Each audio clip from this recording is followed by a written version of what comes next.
యెహోవా నా దేవా, నీవు మా ఎడల జరిగించిన ఆశ్చర్య క్రియలను, మా ఎడల నీకున్న తలంపులను బహు విస్తారములు, వాటిని వివరించి చెప్పేదననుకొంటినా అవి లెక్కకు మించినవి. నీకు సాటి అయిన వాడొకడునూ లేడు. దేవునికి స్తోత్రం. హల్లెలూయా. అంశం ఏమిటో గత వారంలో మీకు చెప్పాను, మరొకసారి మీకు జ్ఞాపకం చేస్తూ ఉన్నాను. నీ పట్ల దేవుని సంకల్పం నెరవేరినట్లు ఇలా జాగ్రత్తగా బ్రతుకు. మరలా చెప్తున్నాను, నీ పట్ల దేవుని సంకల్పం నెరవేరినట్లు ఇలా జాగ్రత్తగా బ్రతకాలి. ఎలా జాగ్రత్త బ్రతకాలి? మనం ఎప్పుడు మన జీవితాన్ని విమర్శించుకోకూడదు, ఎవరి జీవితాన్ని కూడా విమర్శించవద్దు. మన జీవితము దేవుడిచ్చిన గొప్ప ధన్యత, దేవుడిచ్చిన బహుమానం, దేవుడిచ్చిన ధన్యత. ఈ బహుమానాన్ని, ఈ ధన్యత గల పాత్రను మన విమర్శకు ఏమాత్రం చేయకూడదు. విమర్శన చేశాము అంటే నువ్వు దేవుని ఆలయాన్ని విమర్శ చేస్తున్నావు అని అర్థం. వాక్యం సెలవిస్తుంది, మనకున్న బాధలు, మనకున్న కష్టాలను బట్టి మన జీవితాన్ని మనమే అసహించుకుంటూ ఉంటాము. నువ్వు అసహించుకునేటంత జీవితాన్ని దేవుడైతే మనకు ఇవ్వలేదు. నీ ఊహలు తప్పు, నీ ఆలోచనలు తప్పు. నీ జీవితాన్ని దేవుడు చాలా ఒక తేలికగా చేశాడు, సుందరముగా చేశాడు. ఎంత చేశాడు అంటే పిల్లరా చూడండి, మీకు ఒక చిన్న సామెత చెప్తాను. డాక్టర్ గారు మనకు బాగాలేదంటే ఇంజక్షన్ చేస్తాడు చేయడా? చేసినప్పుడు మనం ఏమంటామండి? ఏమంటాము? అసలు ఇంజక్షన్ అది పెట్టకుండానే మెలికలు తిరిగిపోతాం. ఈ ఇంజక్షన్ చేసిన తర్వాత చాలామంది కాళ్ళు చేతులు పట్టుకోవాలా. అంటే మన జీవితము దేవుడు ఎంత సున్నితముగా చేశాడో చూడండి. అలాంటి సున్నితమైన జీవితాన్ని ఎందుకు మనము విమర్శకు చేసుకుంటున్నాం? మనకు చేసినట్లు దేవుడు గేదెకి చేయడుగా. పశువు డాక్టర్ గారు ఏడి గేదెకి ఇంజక్షన్ ఎలా చేస్తారండి? ముందు సూదట్టుకెళ్ళి 2 వేళ్ల మధ్యన, అంతేనా? అంటే నా చిన్నప్పుడు చూశాను. ఇక్కడ 2 వేళ్ల మధ్యన పట్టుకెళ్ళి గేదె నిలబెట్టి అందులో పాట్మని కొడతాడు. ఎలా కొడతాడు? అలా మనకు చేతి ఎలా ఉంటుంది అంటే దేవుడు మనల్ని ఎంత సున్నితంగా చేసి అర్థమవుతుందా? ఎంత ఆలోచనతో చేస్తాడో చూడండి. నీ పట్ల దేవుని సంకల్పం ఎంత బహు విస్తారముగా ఉందో చూడండి పిల్లారా. అప్పుడు అలా కొట్టగానే దాని మీద ఏదో ఏగ ఆడితే తోక అటు ఇటు ఆడుతుంది చూసారా? అలా ఆడుతుంది అంతే. నాకింత బలంగా కొట్టాడు, ఇంత గుచ్చుకుంది అని మాత్రం దానికి తెలియదు పిల్లారా. దేవుడు మనల్ని అంత సున్నితముగా చేశాడు. ఈ సున్నితమైన దేవాలయాన్ని, ఈ సున్నితమైన మందిరాన్ని మనము విమర్శ చేయకూడదట. ఎందుకో తెలుసా? నీ పట్ల ఆయనకున్న తలంపులు చెప్పాలి మీరు. బహు మర్చిపోవద్దు. ఎలాంటివట? ఆయనకున్న తలంపులు బహు విస్తారములై ఉన్నాయి. పురుషులు చెప్పాలి నాయనా, ఎలా ఉన్నాయి? నీ పట్ల ఆయనకున్న తలంపులు బహు విస్తారములై ఉన్నాయి. ఆ మాటలన్నీ గత కాలంలో ఉన్నాము. ఎంత విస్తారములై ఉన్నాయంటో తెలుసా పిల్లారా? చెప్పాను కదా, దావీదుని గురించి చెప్పాను. దావీదు ఏమనుకున్నాడు? రాజుగొల్లున్నాం అనుకున్నాడు. కానీ దావీదుని దేవుని అనిపించాడా? నేను నిన్ను రాజునే చేస్తున్నాను అన్నాడు. నీ పట్ల ఆయనకున్న తలంపులు ఎంత గొప్పవండి. అబ్రహామును కూడా జ్ఞాపకం చేస్తాను. అబ్రహాము ఇస్మాయిల్ని ఆశీర్వదించమంటున్నాడు. కానీ దేవుడు ఎవరిని ఆశీర్వదిస్తున్నాడు తెలుసా? నీ గర్భవాసమున పుట్టిన ఇస్సాకును ఆశీర్వదిస్తున్నాను. ఇస్సాకునే కాదు, ఇస్సాకు తరములను ఆశీర్వదిస్తానన్నాడు. దేవునికి స్తోత్రం. హల్లెలూయా. క్రీస్తు ప్రియ దేవుని బిడ్డలారా, దేవుడు నిన్ను కూడా ఆయనకున్న తలంపులు చాలా విస్తారములై ఉన్నాయి, బహు విస్తారములై ఉన్నాయి. నువ్వు అనుకుంటున్నావు నీ జీవితము ఎవరితో పోల్చుకుంటున్నావేమో? నీ జీవితం వాళ్ళతో, వీళ్ళతో, ధనవంతులతో, గొప్పవాళ్ళతో, నీకంటే యోగ్యులతో పోల్చుకుంటున్నావేమో? నా దేవుడు నీ పట్ల బహు విస్తారమైన తలంపులు కలిగి ఉన్నాడు. నిన్ను ఎక్కడ నిలవబెడతాడో ఆ నిలవబెట్టే స్థలములో, ఆ నిలవబెట్టే పరిస్థితి కొరకు నువ్వేం చెయ్యాలో తెలుసా? దేవుణ్ణి స్తుతిస్తూ ఉండాలి, దేవుణ్ణి ఆరాధిస్తూ ఉండాలా, దేవునిని మహిమపరుస్తూ ఉండాలి, దేవునిని కనపరుస్తూ ఉండాలి. ఎప్పుడూ కూడా ఆయన స్తుతి నీ నోట ఉండాలి అంటున్నాడు. మరొక ఉదాహరణ కూడా చెప్పాను. ప్రసంగి 10వ అధ్యాయంలో బొక్కవాని తైలములో చచ్చిన ఏగలు పడినట్లు అది దుర్వాసన వచ్చిందంట, కంపు కొట్టిందంట, చెడ్డ వాసన వచ్చిందంట. దేవుడు నిన్ను నన్ను చెడ్డ వాసనగా చేయలేదు. బొక్కవాడంటే ఎవరో తెలుసా? పరమ తండ్రి. ఎవరండి? పరమ తండ్రి. మనం ఎవరమంటే పెర్ఫ్యూమ్స్. మనం ఎవరమండి? సెంటు బాటిళ్ళు. సెంటు బాటిల్ ఎంత సువాసన వస్తుందో మన జీవితము కూడా అంత సువాసన రావాలి. అంత సువాసన రావాలంటే ఏగలు అనేటువంటి అపవిత్ర ఆత్మలు నీ జీవితంలో రాకుండా ఉండాలి అంటే నీ పాత్రకు మూత వేయాలి. ఏం వేసుకోవాలని చెప్పాను? నీ పాత్రకు మూత వేయాలి. అప్పుడు దేనికి మూత వేయాలని చెప్పాను? నీ కంటికి మూత వేయాలి, నీ నోటికి మూత వేయాలి, నీ చెవులకు మూత వేయాలి. అప్పుడు నీ పరిశుద్ధ జీవితాన్ని చూసిన దేవుడు బహుగా ఆశీర్వదిస్తాడు. ఆమేన్. అందులో ఒక 4 విషయాలు మీ ముందు ఉంచాలి. ఒక్కొక్క వారము నాడు ఒక్కొక్క విషయాన్ని మీ ముందు ఉంచాలని నేను ఆశపడుతూ ఉన్నాను. ఆయన నీ పట్ల ఆయనకున్న తలంపులు బహు విస్తారములై ఉన్నాయి అని చెప్పటంలో దేవుని యొక్క ఉద్దేశము లేక దేవుని యొక్క కార్యము, దేవుని పట్ల ఆయనకున్నటువంటి తలంపులు ఎంత గొప్పవో ఇక్కడ చెబుతూ ఉన్నాడు. ఎలాంటి గొప్పవి అంటున్నాడు? ప్రియమైన దేవుని బిడ్డలారా, నీ జీవితములో దేవుని ఆలయముగా ఉన్నావు గనక, దేవుని మందిరముగా ఉన్నావు గనక నీవు పరిశుద్ధతను, పవిత్రతను కాపాడుకోవాలి. మొదటి విషయం ఏమిటి? పరిశుద్ధతను కాపాడుకోవాలి, పవిత్రతను కాపాడుకోవాలి. వాక్యము నీలో నిలిచి ఉన్నంత కాలము, ఆత్మ నీలో నిలిచి ఉన్నంత కాలము, వాక్యము నీలో ఉంటే నువ్వు పరిశుద్ధత కలిగి ఉంటావు.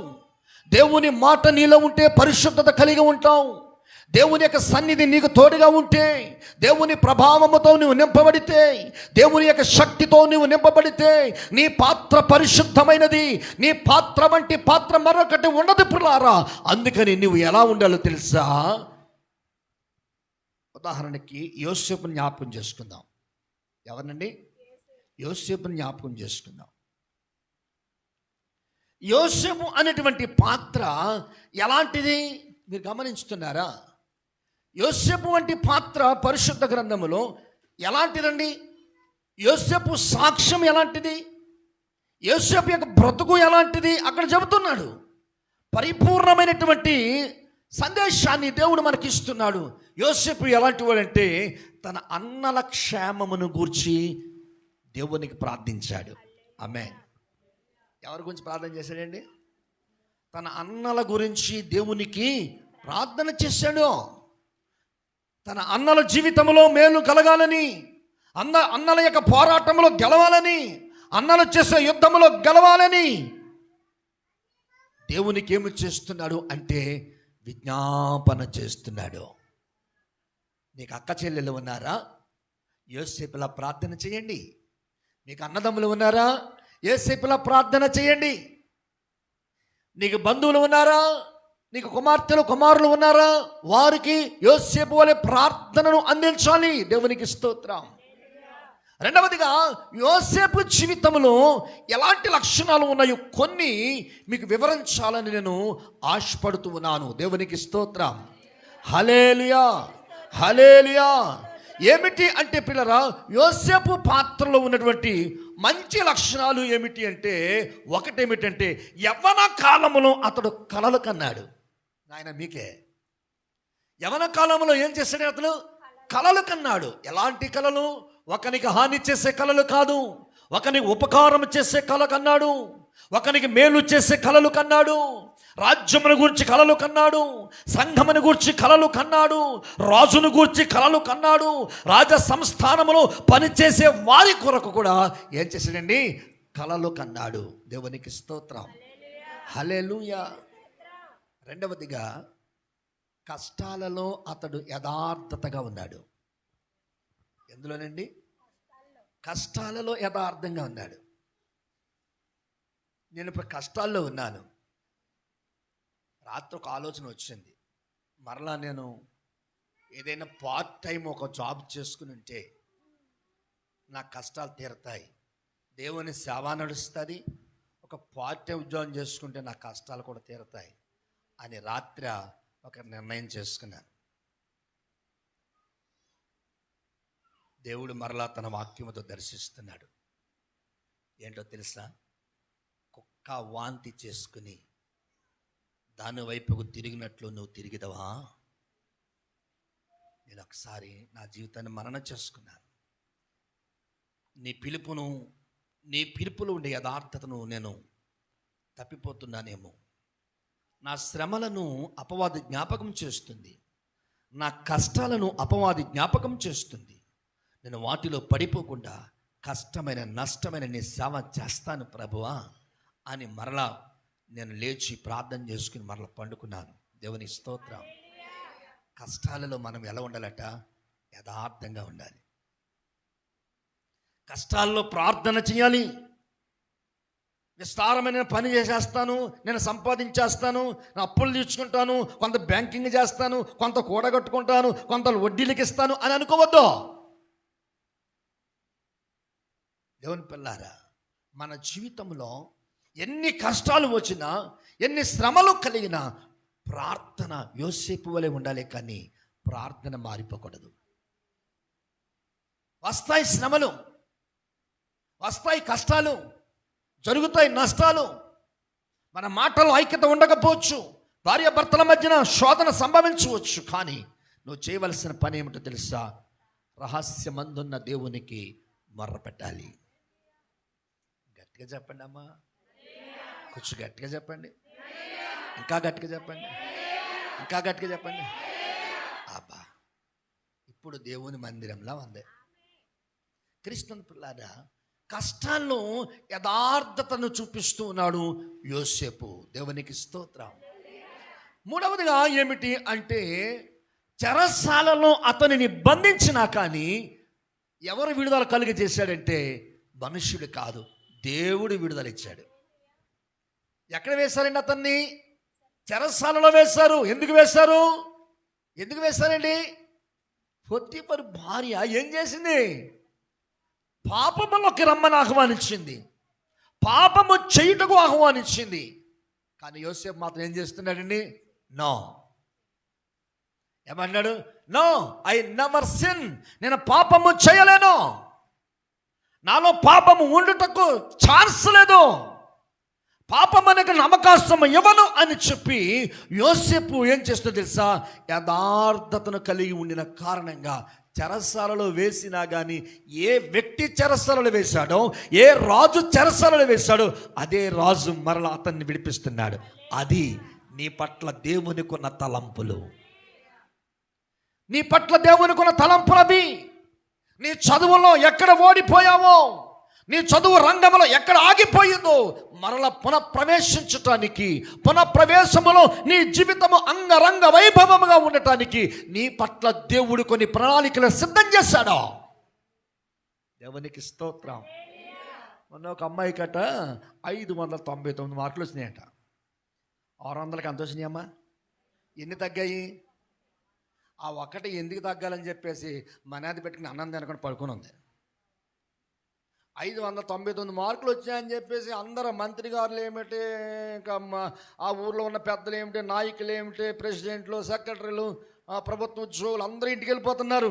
ఏమ్మా నేను అభినందిద్దామని వచ్చాము, కేకులు తెచ్చాము, దండలు తెచ్చాము, అవి తెచ్చాము, ఇవి తెచ్చాము అంటుంటే ఒక్కొక్క కాలేజీలు అంటున్నారట, నువ్వు మా కాలేజీలో చదవాలి, మేము ఫ్రీగా చదివిస్తాం అని అంటున్నారట.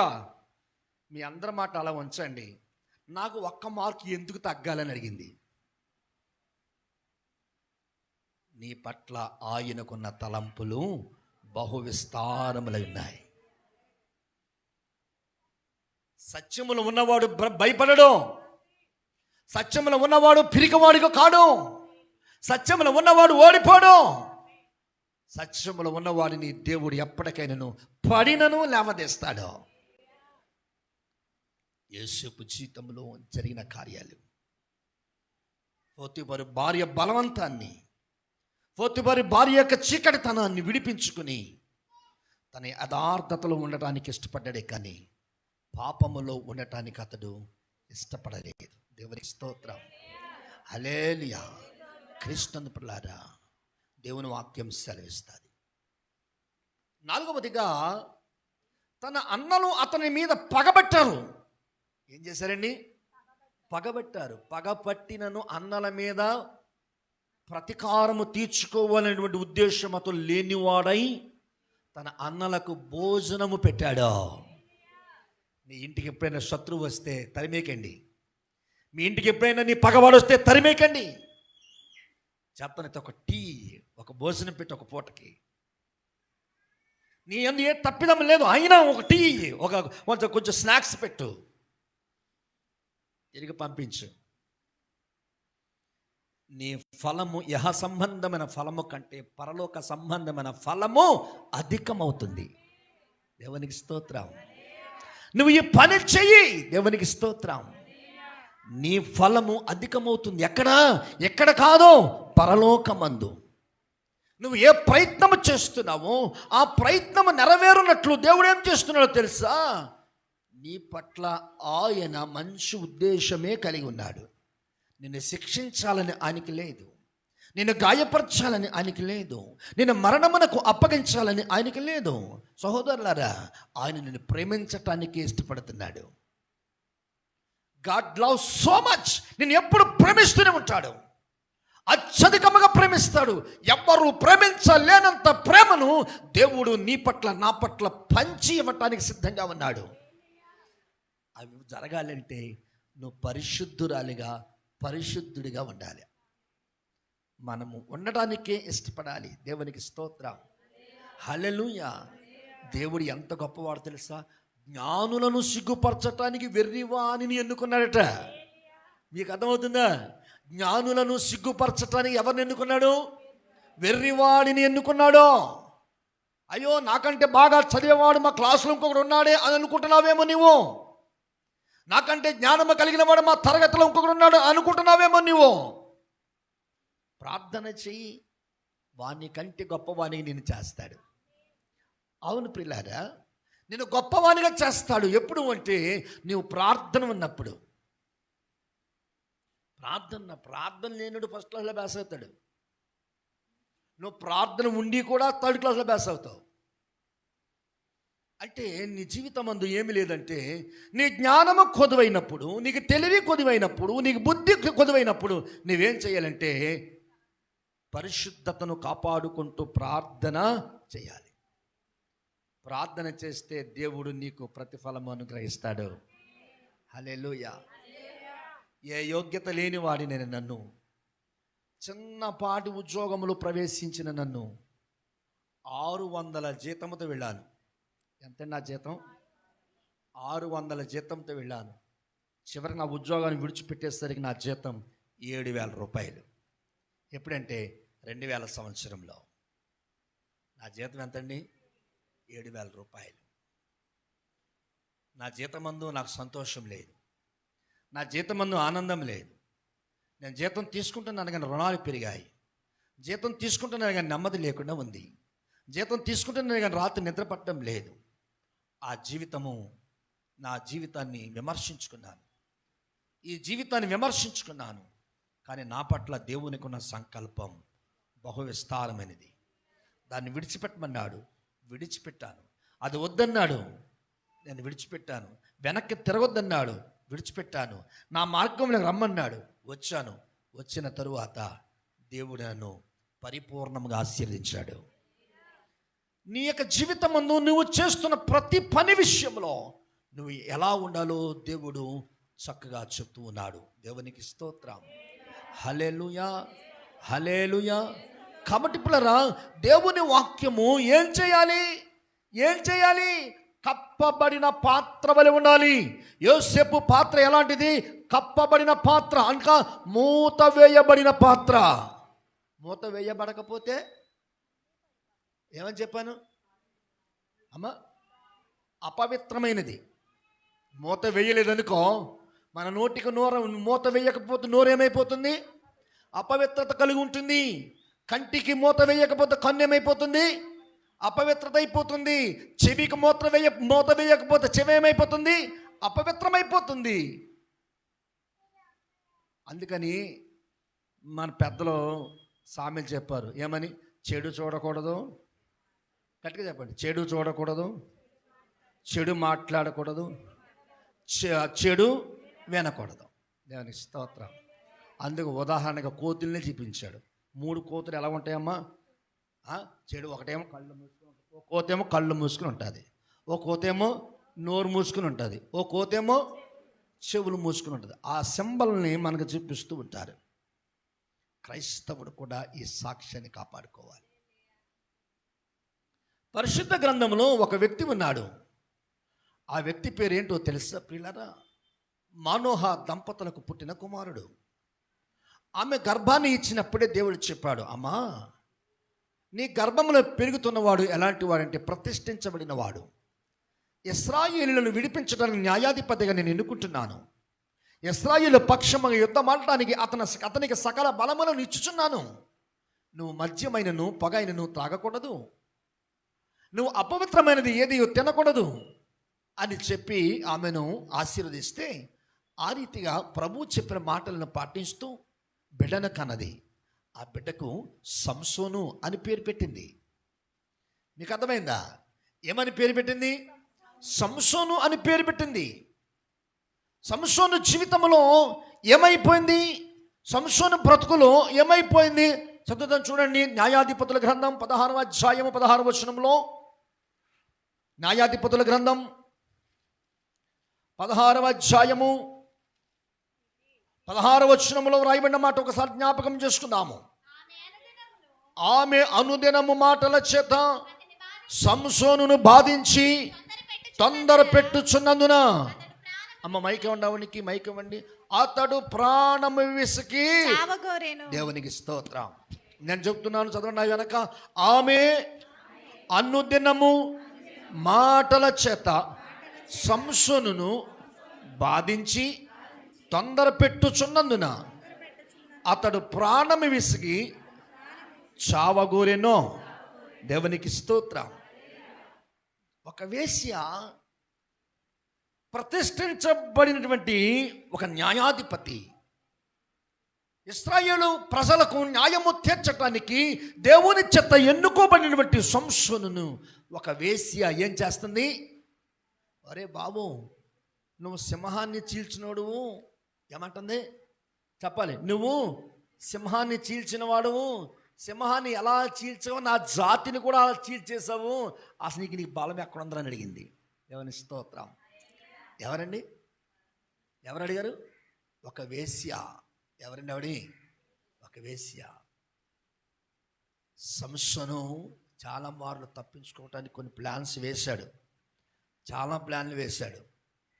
సంసోను తన ప్లాన్లన్నిటినీ కూడా ఆమెకు చెబుతూ ఉన్నాడు. కానీ సంసోను చెప్పిన ప్రతి పని చేసింది. కానీ సంసోను బలం ఎందులో ఉందో, ఎక్కడ ఉందో ఆమెకు తెలుపబడలేదు.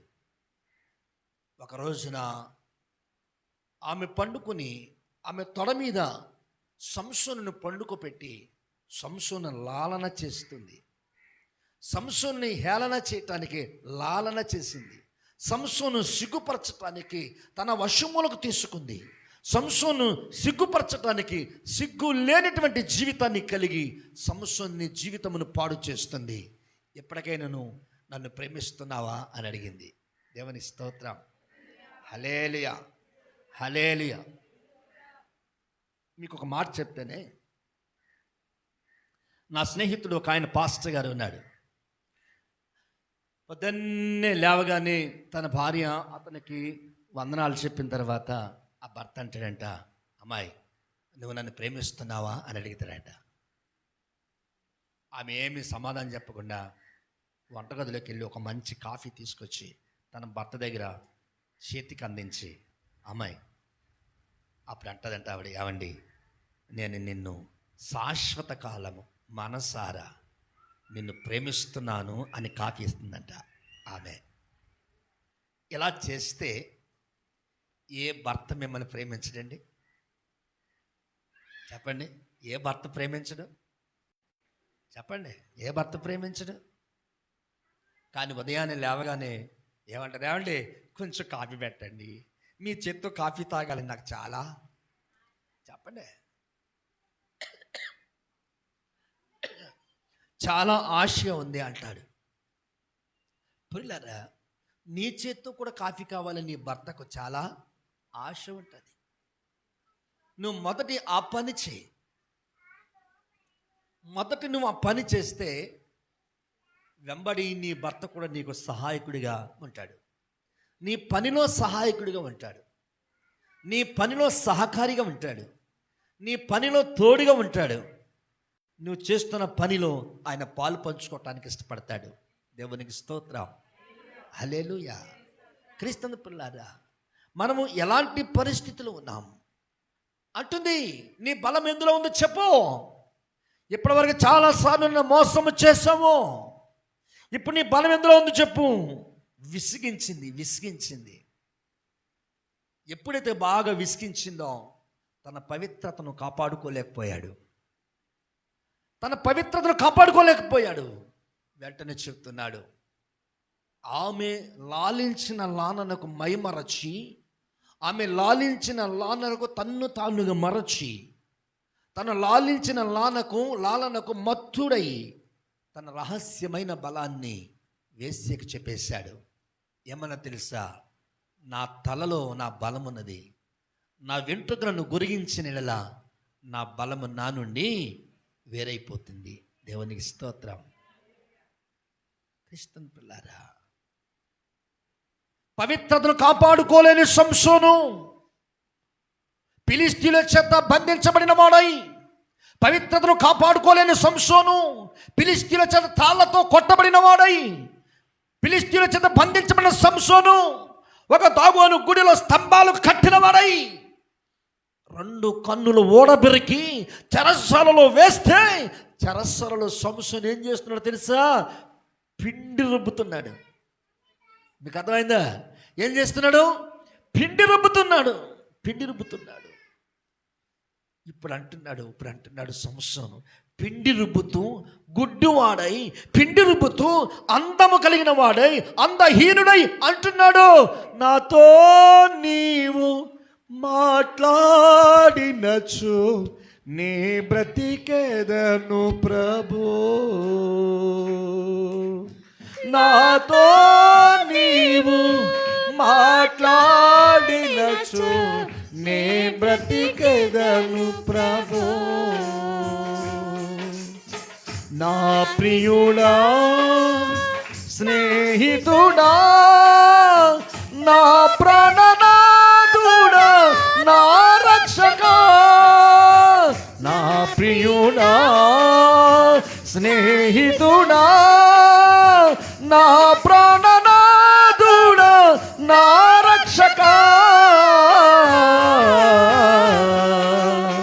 నాతో నీవు మాట్లాడినచు నే బ్రతికేదను ప్రభు, నే బ్రతికేదను ప్రభు. ఇప్పుడు సంసోనుకి బ్రతకాలని ఆశ పుట్టింది. గుడ్డివాడై ఉండి చెరసాలలో ఖైదీలందరికీ ఉదయాన్నే టిఫిన్ వేయటానికి ఏం చేస్తున్నాడట అతన్ని? ఈ గుడ్డోడు ఏ పని చేయలేడు, కనీసము ఇక్కడ ఉంచి ఈ పిండిని రుబ్బే పనిద్దామని చెప్పి చెరసాల నాయకుడు సంసోనుకి ఏం ఉద్యోగం ఇచ్చాడట? పిండి రుబ్బే. గుడ్డివాడై ఉండి, కన్నులు పిరికిన వాడై ఉండి, మంచి బలాఢ్యుడై ఉన్నటువంటి సంసోను ఏం రుబ్బుతున్నాడట? ఇశ్రాయేలుకు ఒక న్యాయాధిపతిగా ఉండవలసిన సంసోను, ఇశ్రాయేలు ప్రజలకు న్యాయము తీర్చవలసిన సంసోను, ఇశ్రాయేలు ప్రజల పక్షముగా నిలవబడి ఇశ్రాయేలు రక్షించడానికి యుద్ధ రంగమును నిలవబడవలసిన సంసోను ఎక్కడున్నాడో తెలుసా? పిండి రుబ్బుతున్నాడట. ఎందుకు తెలుసా? పవిత్రత కాపాడుకోలేక. దేని కాపాడుకోలేక? పవిత్రతను కాపాడుకోలేకపోతున్నాడు. ఈనాడు ప్రియ విశ్వాసి సహోదరుల సహోదరి, మన ఆత్మీయ జీవితంలో కాపాడుకోవాల్సింది ఏమిటో తెలుసా? పవిత్రత. యోసేపు పవిత్రతను కాపాడుకున్నాడు. యోసేపు పవిత్రతను కాపాడుకున్నట్లుగా సంసోను కాపాడుకోలేకపోయాడు. సంసోను అంటున్నాడు, ఒక్కసారి నాతో మాట్లాడు ప్రభువా, నేను పాపిని, ఒక్కసారి నువ్వు మాట్లాడితే చాలు, నేను బ్రతికేస్తాను, ఒక్కసారి నన్ను దర్శించు అని చెప్పి పదే పదే పదే పదే దేవునిని జ్ఞాపకం చేసుకుంటూ బ్రతిమలాడుతున్నాడట. ప్రియ సహోదరుడా, ప్రియ సహోదరి, దేవుణ్ణి ఎప్పుడైనా నాతో మాట్లాడు ప్రభు అని అడిగావా? దేవా నువ్వు నాతో మాట్లాడితేనే పవిత్రునవుతాను, దేవా నువ్వు నాతో మాట్లాడితే పరిశుద్ధులనవుతాను తండ్రి అని చెప్పి నువ్వు దేవుని ఎప్పుడైనా అడిగావా? ప్రియ సహోదరుడా, దేవుడు ఈ రోజున నీ పక్షముగా నిలవబడిన వాడై ఉండి అడుగుతూ ఉన్నాడు. దేవునికి స్తోత్రం, హల్లెలూయా. సంసోను శరీరేచ్ఛలకు లోబడిపోయాడు. దేనికి లోబడిపోయాడండి? సంసోను శరీరేచ్ఛలకు లోబడిపోయాడు, శరీర రుగ్మతలకు పడిపోయాడు, శరీర వాంఛలకు దిగిపోయాడు. ఇప్పుడు లేవలేని పరిస్థితులు ఉండి అంటున్నాడు కదా, ప్రభువా ఒక్కసారి నాతో మాట్లాడు, చివరిసారిగా నాతో మాట్లాడు. గుడ్డివాడినైపోయాను, త్రాళ్లతో బంధించబడిన వాడినైపోయాను, స్తంభాలకు నన్ను కట్టిన వారైపోయానయ్యా. నన్ను బ్రతుకుటకై, నన్ను జీవించుటకై, నీ ప్రజలకు న్యాయము చేయుటకై ఒక్కసారి నన్ను బ్రతికించు. నేను బ్రతకాలంటే నువ్వు నాతో మాట్లాడాలి. ఏమంటున్నాడు సంసోను? నేను బ్రతకాలి అంటే నువ్వు నాతో మాట్లాడాలి, మాట్లాడు ప్రభు అని చెప్పి తన జీవితాన్ని దేవుని సన్నిధానంలో కొమ్మరించుకుంటున్నాడు.